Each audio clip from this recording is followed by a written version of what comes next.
Hello,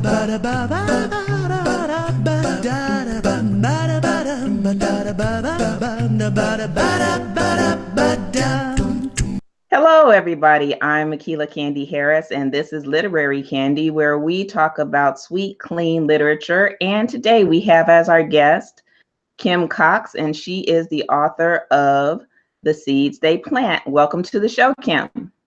Hi, thanks for having me on. You're so welcome. I know that you are a mover and shaker in your community as well as the book, but let's talk about your personal journey and how you became an author. So, growing up, I had a lot going on. My mom was an addict. My dad was in the military, so he wasn't really here. And I was very angry and bitter and had a lot of frustration. So when I was in high school, I had a counselor that signed me up for counseling because she was like, you just need to go talk to somebody because you're just angry and you be fighting and stuff, but you're really not fighting because you think you're bad. You're fighting because, you know, you got a lot of your life going on for a teenager. So when I started these counseling, my counselor recommended I start writing down my thoughts. And she told me, she said, when you put your thoughts down on paper, it doesn't bother your mind as much. So when I began to write my thoughts, I would go back and read it. And I was like, that kind of, So one day I was in college, my last year, and my teacher made us do a term paper about what impacted our life the most and what made us change. So I wrote a term paper called The Seeds You Plant, talking about how parenting became a part of a factor that helped me change my life. And I wrote it as a term paper, never ever thought that one day I would publish a book. Because again, I was just writing to be writing. But a lot of people do that. So sometimes we just start as a journal and then it turns out to be something else.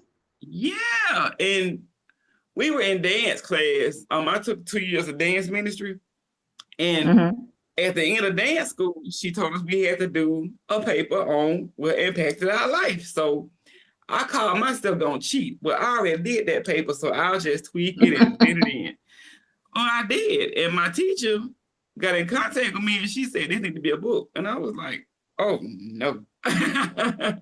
So she turned my information over to Rakisha Pittman and one of the other dancers, and baby, off running I went. And I was like, what the world just happened?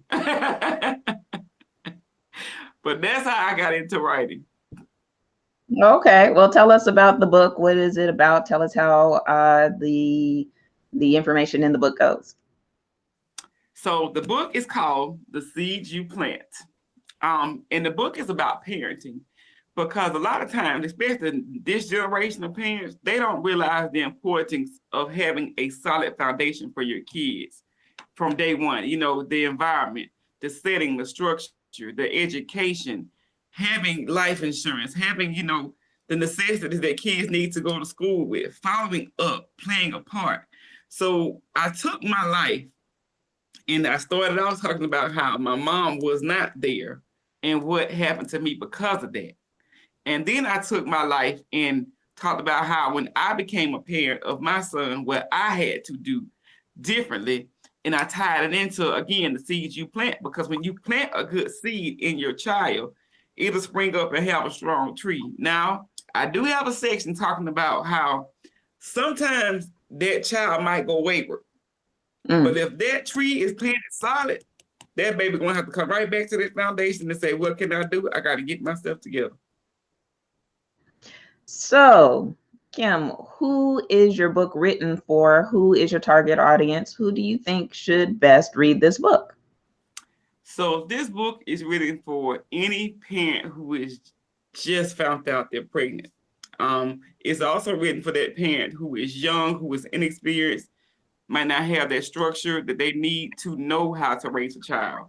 And it's also written for that parent who has made a mistake and trying to figure out how can I be a better parent. So my target mainly, when I first got into writing it, I really wanted to get to some of these teenage girls who was having babies and their mamas was in prison or jails or, was not there, because at that point you got a baby raising a baby. Right. But like I said, I did realize that they were not the only ones who don't have a clue. You got some mamas in their 20s and 30s who become the first parent because they didn't go have that good structure that don't have the information too. So like I said, mainly that person who needs to know what can I do to make this child's life better. Hmm.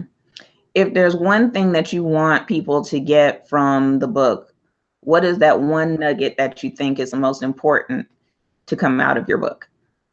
The one thing that I would tell anybody is as a parent, you have to find balance. And let me tell you what I mean by that.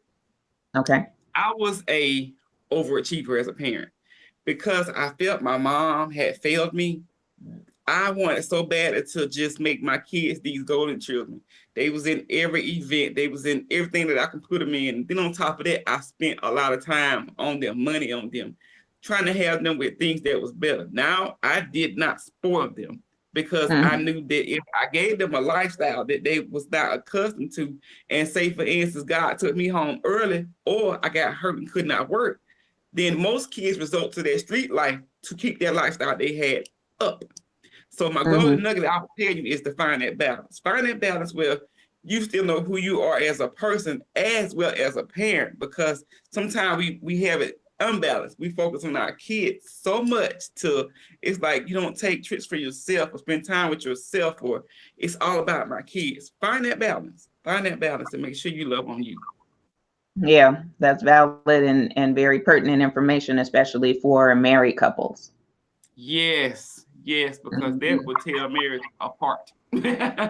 Right, right. And single parents too, they still need to find a balance also because being a single parent is not easy. Exactly. And you know the one thing that as women we carry our stress right here in that chest area, around that heart. And that's one thing that will stress us out is, overdoing too much for these kids and not having that relaxation time and having that me time for ourselves to be able to de-junk and say, okay, I'm distressed for at least a day, 2 days, a weekend, something. Hmm. Kim, what's next for you? So I got a couple of things going on, which the one thing I just did, I just finished writing a second book called The Seeds They Sow. And that Okay. book talks to that person who has suffered from their parent being an addict, because Mm. that's another thing that's in society that's taking a toll upon them, y'all young people. That's one thing that I'm doing. I just hit submit on a grant that I'm trying to open up a women's home, because here in Mm. Florida they have closed a lot of the programs up for the women who come out of jails and prisons. And what seems to have happened is, this is the example I give most people. Say I'm married.